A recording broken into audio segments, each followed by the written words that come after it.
Hello, and welcome to the second installment in getting coverage on the Healthcare.gov website. My name is Robert, and I am an independent insurance agent. I am not associated with Healthcare.gov or any department of the government. If you finished the first tutorial, you would end up here. You'll notice it's the same login screen. If you closed that window, you would end up on the first page or the healthcare.gov website in a new browser. If you're here, you would click Login.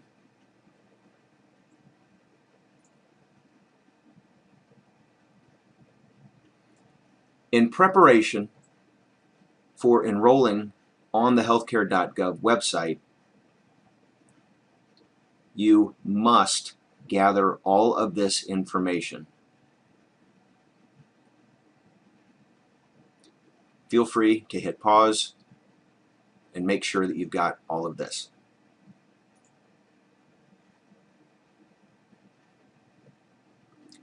Once you have all of your information gathered, we are going to be at the login screen.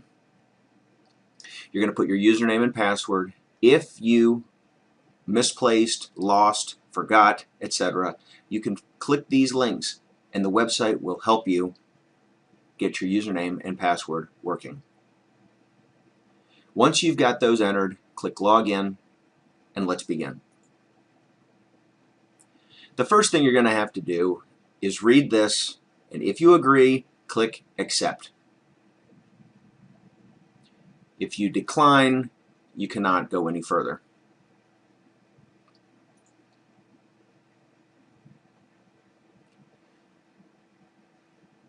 As we go through this presentation, you will notice areas that are white.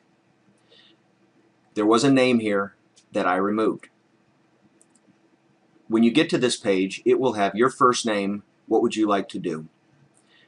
Well, on this page, we want to apply and shop for coverage.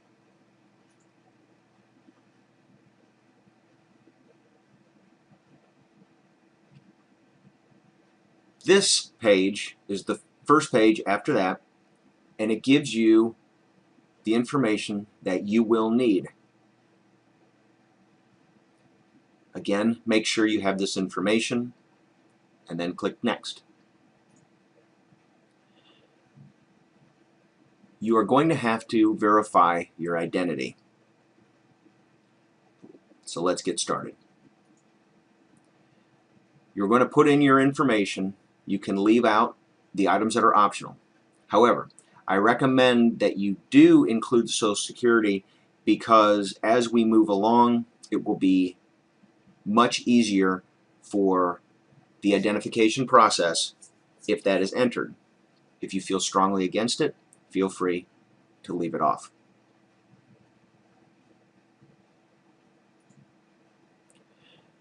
Once you've entered that information, you're going to get to this page.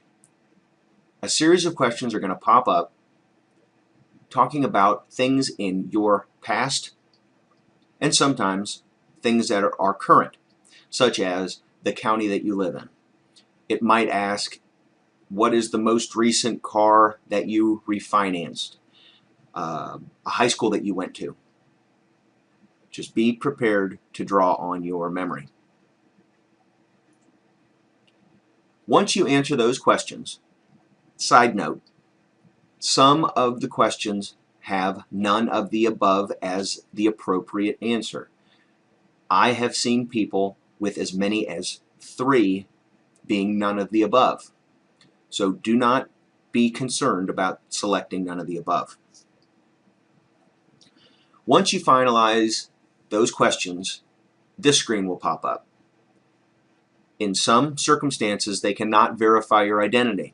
In that case, another window will open up with a phone number to call and a series of letters and numbers that you will give to the person that you talk to on the phone. You have the ability to delay that until you finish the rest of this process. I recommend that. So if you do get further identification is required, click proceed without making that phone call. We can finish this. When we get to the end, then you can make the phone call.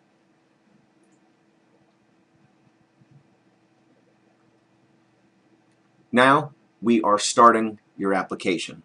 Again, it gives notes on the information that will be needed. Read the privacy policy, and if you agree, check and save and continue.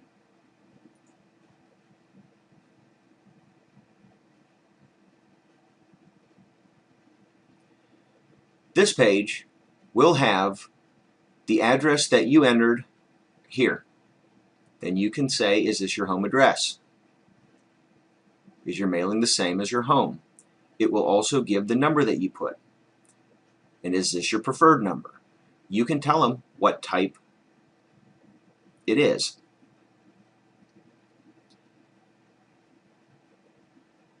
Down here, you have the option of getting notices either electronically or physically in the mail.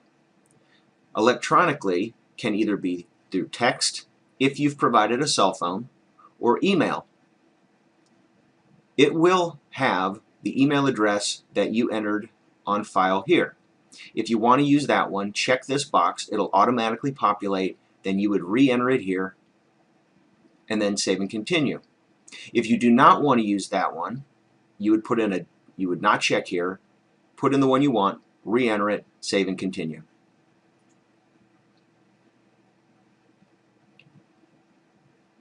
The next screen is this. This is my information. If you find this video to be helpful, I would appreciate you using me as your agent and my name and my national producer number.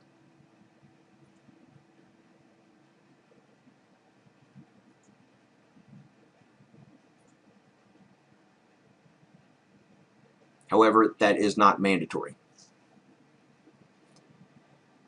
The next page, you'll have to answer a security question. So pick one that you'd like to answer and then give the coordinating answer.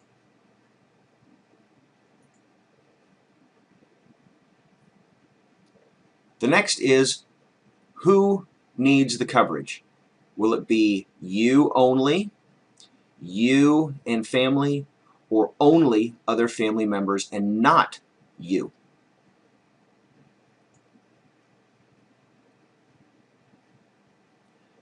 Next, whether or not you want to get government assistance or if you are eligible for it. If you went through the first tutorial, you would have seen whether or not you would qualify. If you do, and you want to see what your subsidy would be and potentially get that help from the government, then you would want to do yes. If you know you will not or are not interested in the assistance, you would be no. And I'm not sure will help walk you through whether or not you would qualify for the assistance.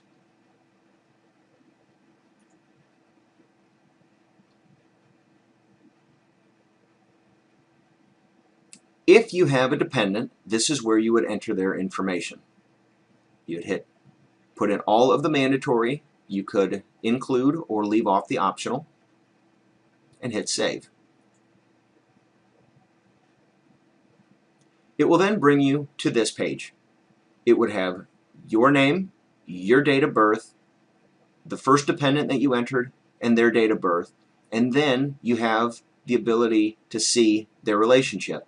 If you have more, you would just click Add Person, and this list would continue to grow and bring you back to this page. When you're done entering all the people in, you would hit Save and Continue.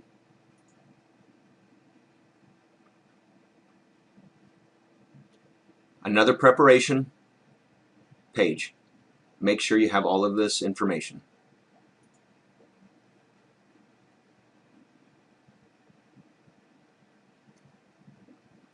This is one of the only real warnings that I find on the website. It is strongly recommended that you make sure that when you start this process, you finish it. Because if you close it at any point, it will expect you to re-enter all the information again. So make sure you complete this in its entirety once you start. When you're ready, click OK. This is your information, or your name. It'll be here, your name here. You select the gender. You should be aware that the premiums are not based on gender. This is only going to be for while working on this website. If you select male, it will be referring to you as he. If you select female, it would refer to you as she. That is the only reason for entering in the gender. Save and continue.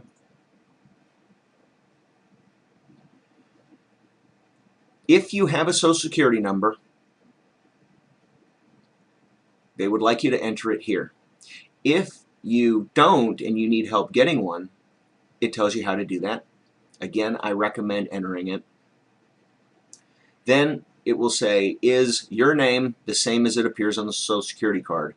Hopefully it does. If it doesn't, then of course you'd have to select yes. If it does match, you would select yes.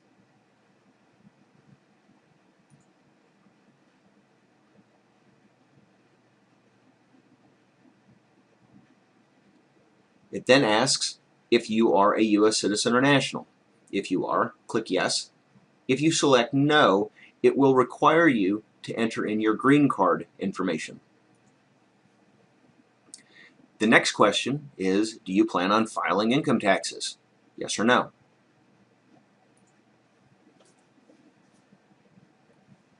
It will populate this. You already answered it, but then it's going to ask, are you married? Will you claim dependents? Will you be claimed as a dependent? Answer all of these.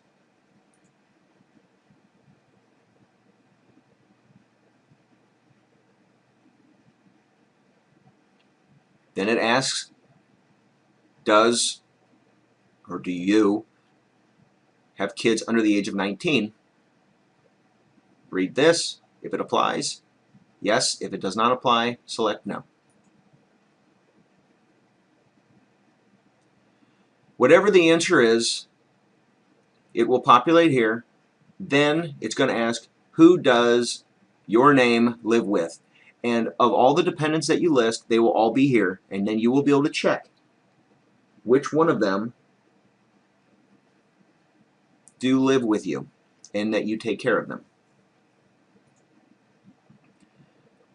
Then they ask what your race and ethnicity is your first name of this.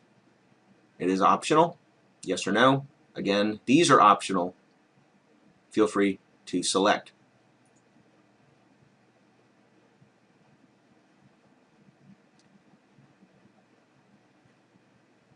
Next, it starts asking about the dependents.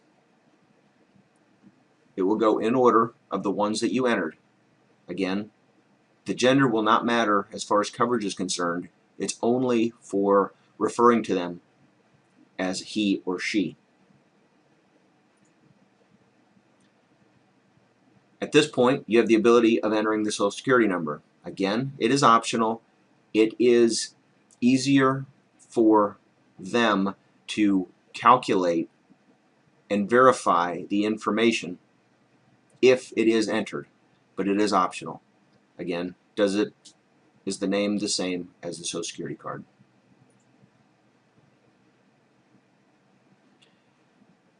Is the child a U.S. citizen or national?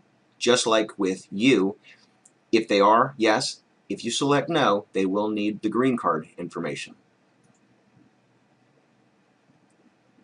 They ask for what the child's address is. Is it the one that you entered? Is it another one? Or do they not have a home address? Based on how you select this, If you select previously, it will continue. If it's other, they will ask you for the other address. I have not dealt with anybody that had no home address, so I do not know what that will do.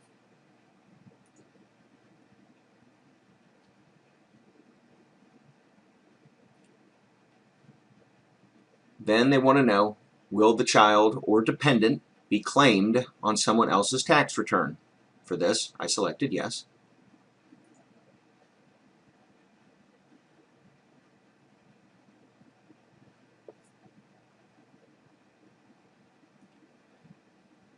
Then they want more details about the dependents. I have child name, and that only means the dependents' names. Go through and answer each of these questions. When complete, hit the green button. Then it continues. Is this dependent? You will click the relationship status of you, or the main person. Does the child live with you, or the primary applicant? Does the dependent live with a parent, step-parent other than you, or the primary enrollee? And then finally, is the dependent married?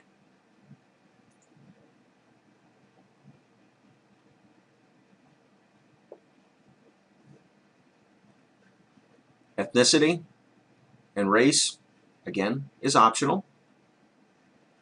But as with the primary applicant as well as the children, something I forgot to mention is there is some extra benefits available for American Indians, Alaska Natives,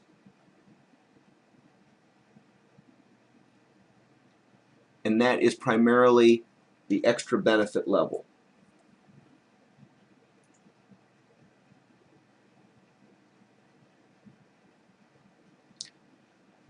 Then, does anybody listed have physical or mental disabilities? Do they have problems taking care of themselves? The first line would be you or the primary applicant, and then underneath would be all of the dependents, same as down here. If nobody falls under these situations, click none of these people. Next, your name, dependent names. Do any of these people fall under American Indian or Alaska Native? Again, this is going to be for some extra beneficial treatment. Then you will have a summary. It will list all of the household members and all of their information. This is the best time for you just to stop and look and make sure that everything was entered correctly. Next, we're going to deal with income. This is where the subsidy component will happen. Your name or primary applicant.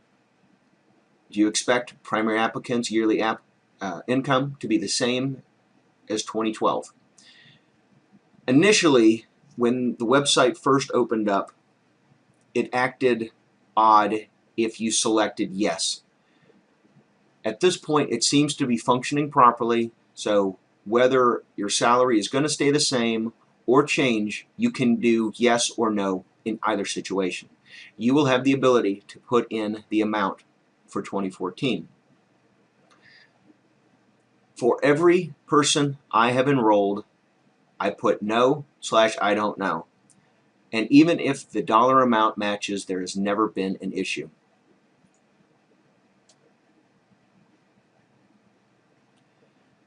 So, after you ask that, then it will pop up with this. Then you have the ability to put in the annual income. Now, does primary applicant have any of the following income? You stated that you have an annual income. You have to say where it is coming from, whether it's a job self-employed, etc. Whatever is your means of income for the dollar amount that you stated, if it's multiple, you will have the opportunity to put in multiple sources. For the simplest way, I'm showing just job, and then it's going to be yes.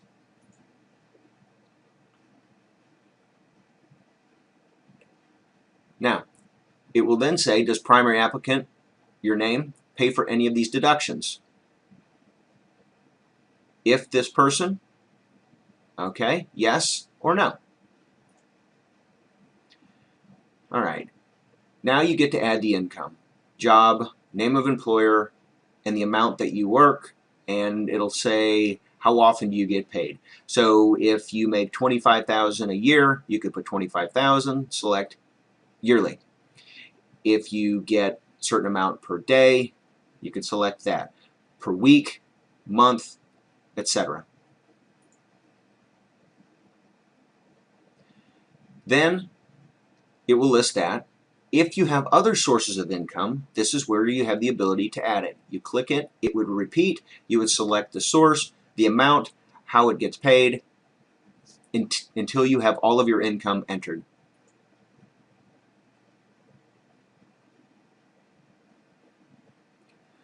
Finally, it would say, based on what you told us, if the primary applicant's income is steady month to month, then it's about that much per year. So whether you put in daily, weekly, monthly, annually, it calculates how much you make per year.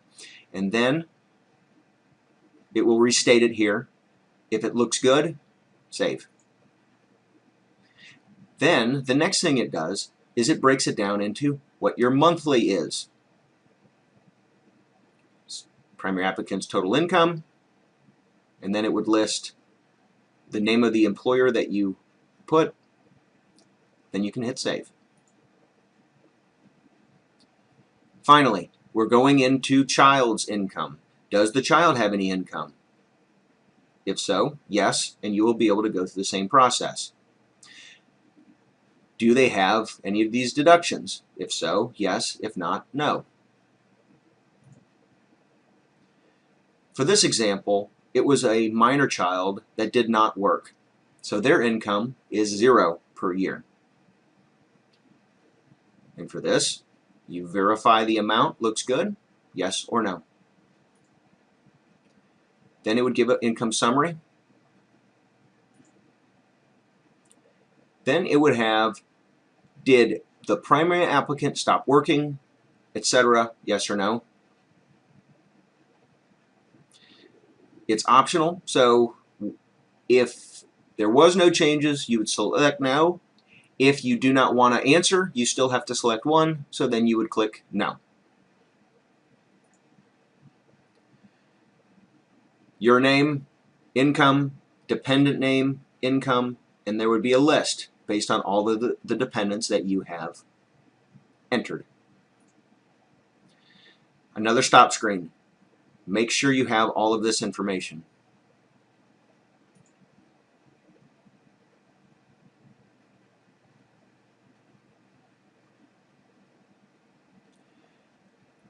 Then it will ask, is primary applicant enrolled in coverage?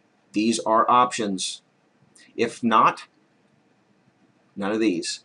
If you are enrolled in any of them, check them.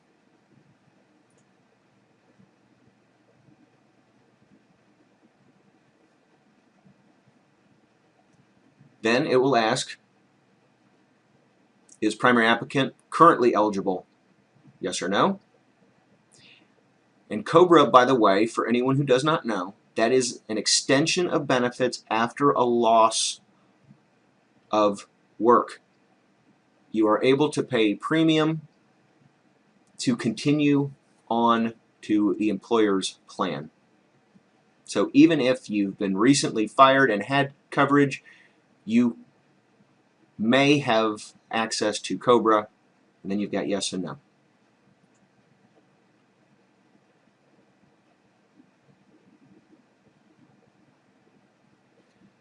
Now, here's the future. Will you be eligible for health coverage? even if it's COBRA, or from another person's job, like your spouse. Yes, no, I don't know.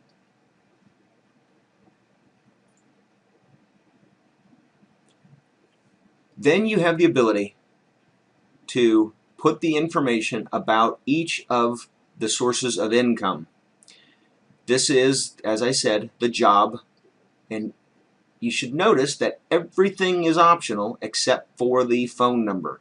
So you have to put in the phone number.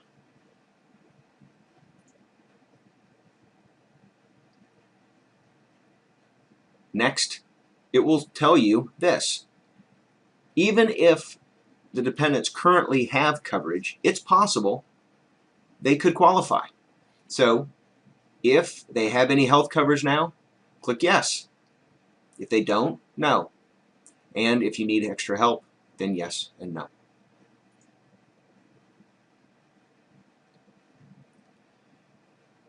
For this particular one, I left off in the primary screen the Social Security number of the enrollee's dependent, just so you could see the screen. It gets to this point, do you want to provide it? If you haven't already and you do not want to, you would click no. If you want to, then you would click yes. Again, this website in the near future will be tying into the IRS, and they will be cross-referencing the information that you put in to coincide with your tax documents. If things do not match, you're going to have to clarify with Healthcare.gov as well as the IRS. So I strongly suggest you put all of the most accurate and complete information that you have access to.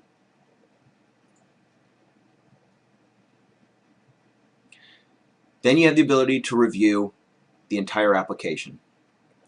I blocked it all out. It has, at this point, it would have names, addresses, birthdays, incomes, just about everything that was entered throughout this process.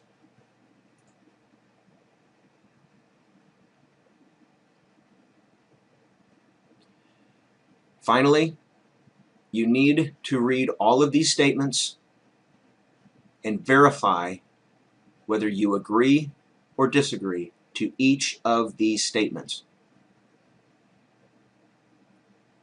Feel free to hit pause. Once you are certain and you have answered all of the questions, save and continue.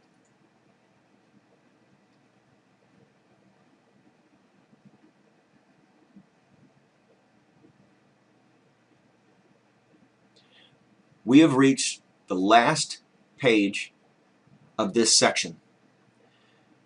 Once you are certain that everything that you put in is as accurate as you can make it and as complete, then you would click agree. If you have not entered in everything or you think you might have made a mistake, then you would want to do disagree so you can go back and make changes. Once you are certain that everything is complete, click agree, and then you would type in your name. This concludes this section. The next section will discuss the best ways to select the plan that meets your household's needs.